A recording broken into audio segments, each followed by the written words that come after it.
Assalamualaikum warahmatullahi wabarakatuh. Peta konsep bab 1-5 otomatisasi tata kelola keuangan.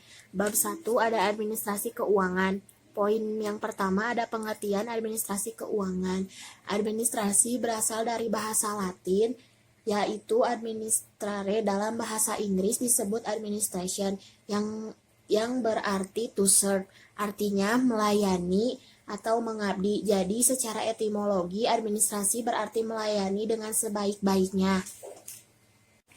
Poin yang kedua ada fungsi administrasi keuangan. Menurut Profesor Dr. Manahan Tampu-Bolon, fungsi manajemen keuangan merupakan proses perencanaan anggaran atau budgeting, dimulai dengan forecasting, sumber pendapatan, source fund, pengorganisasian kegiatan penggunaan dana secara efektif dan efisien, serta mengantisipasi semua risiko atau risk ability.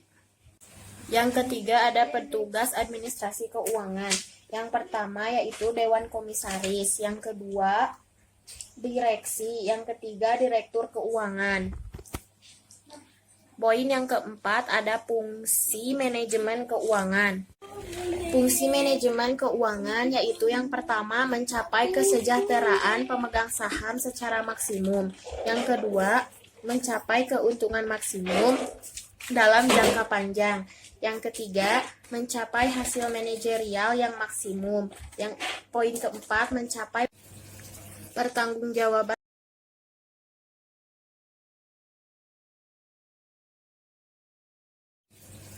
pertanggungjawaban sosial dalam pengertian meningkatkan kesejahteraan dari karyawan entitas.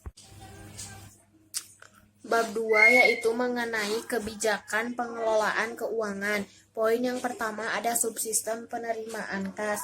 Pengertian kas. Kas adalah alat pembayaran yang siap dan bebas dipergunakan untuk membiayai kegiatan umum entitas atau perusahaan. Komposisi kas. Adapun yang termasuk kas diantaranya uang, kertas, logam, cek, biljet giro, dan lain-lain. Ciri-ciri kas. Ciri-ciri kas adalah dapat digunakan segera sebesar nilai nominalnya, sehingga yang tidak dapat digunakan sebagai alat pembayaran dan tidak sesuai dengan nilai nominalnya tidak dapat digolongkan sebagai kas. Poin yang kedua yaitu ada subsistem pengeluaran kas. Pengawasan pengeluaran uang dalam suatu perusahaan adalah untuk membayar berbagai macam transaksi. Maka prosedur pengawasannya dilakukan dengan cara semua pengeluaran uang yang relatif cukup besar menggunakan cek atau dibuat laporan kas setiap harinya. Kemudian melakukan pemeriksaan kas. Pemeriksaan kas dapat dilakukan dengan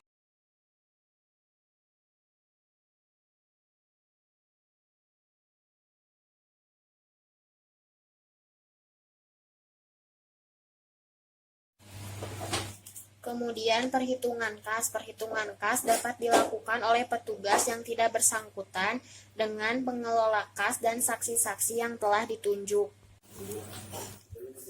Pengertian anggaran. Anggaran diartikan rencana keuangan periodik yang disusun berdasarkan program atau kegiatan yang telah disahkan dan merupakan rencana tertulis mengenai kegiatan suatu organisasi yang dinyatakan secara kuantitatif dan umumnya dinyatakan dalam satuan moneter untuk jangka waktu tertentu, menurut Bastian 2006. Poin kedua yaitu menyusun anggaran pendapatan belanja.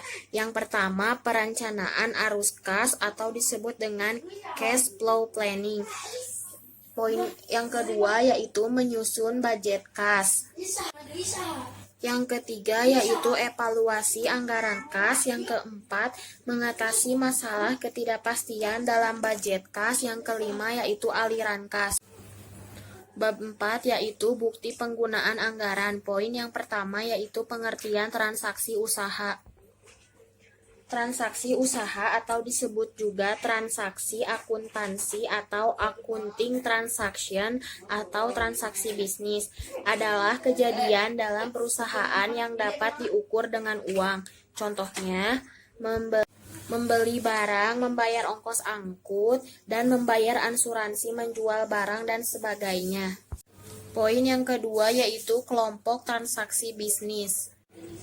Berdasarkan kejadiannya, transaksi bisnis dibedakan dalam dua kategori, yaitu transaksi yang bersifat ekstern atau eksplisit adalah transaksi yang terjadi antara perusahaan sebagai suatu entitas dengan pihak lain yang juga sebagai entitas. Dua, transaksi yang bersifat intern atau implisit adalah transaksi yang terjadi di dalam suatu perusahaan sebagai suatu perusahaan. Contohnya, uang tunai dari dalam perusahaan, misalnya membayar gaji karyawan.